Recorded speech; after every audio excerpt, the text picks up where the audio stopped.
প্রবল স্রোতে তলিয়ে গেছে পাহাড়ি জনপদের চলাচলের পথ।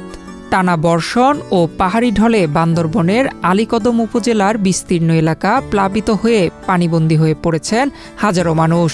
কাজকর্ম বন্ধ থাকায় দেখা দিয়েছে তীব্র খাদ্য সংকট।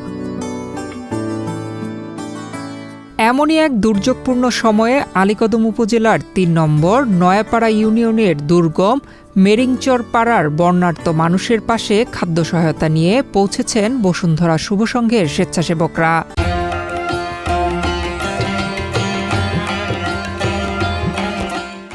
ট্রলার ও দুর্গম পাহাড়ি পথ পেরিয়ে চাল, ডাল, আলু, পেঁয়াজ ও ভোজ্য তেল ও লবণসহ নিত্য প্রয়োজনীয় ত্রাণ সামগ্রী ক্ষতিগ্রস্ত পরিবারগুলোর হাতে তুলে দেওয়া হয়। সম্প্রতি সংগঠিত বন্যা কবলিত এলাকা দুর্গম মুরুপল্লীতে যেখানে সুযোগ সুবিধা বঞ্চিত এবং বিভিন্ন ত্রাণ সামগ্রী যেখানে পৌঁছাতে অনেক সময় এবং কষ্টসাধ্য বিষয়, সেখানে বসুন্ধরা শুভ সংঘ আলীকদম উপজেলা কর্তৃক আমরা সামান্য কিছু উপহার সামগ্রী ওদের জন্য তুলে দেওয়ার চেষ্টা করেছি এবং পরবর্তীতে আরো সমস্যা সমাধানের জন্য আমরা আরো বৃহৎ আকারে কোনো কিছু করার চেষ্টা করব।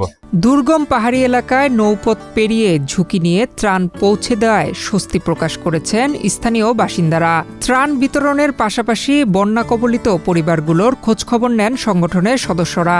একই সঙ্গে স্বাস্থ্যবিধি মেনে চলা এবং বন্যাকালীন রোগ প্রতিরোধে প্রয়োজনীয় সচেতনতামূলক পরামর্শ দেন তারা।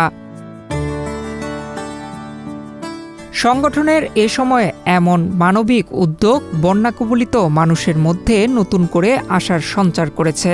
স্থানীয়দের প্রত্যাশা, এভাবেই সরকারি ও বেসরকারি বিভিন্ন সংস্থার পাশাপাশি সমাজের বিত্তবান মানুষ এগিয়ে এলে পাহাড়ি এলাকার বন্যা কবলিত পরিবারগুলো দ্রুত এই সংকট কাটিয়ে উঠতে পারবে। নয়ন বিশ্বাস, বাংলাদেশ প্রতিদিন।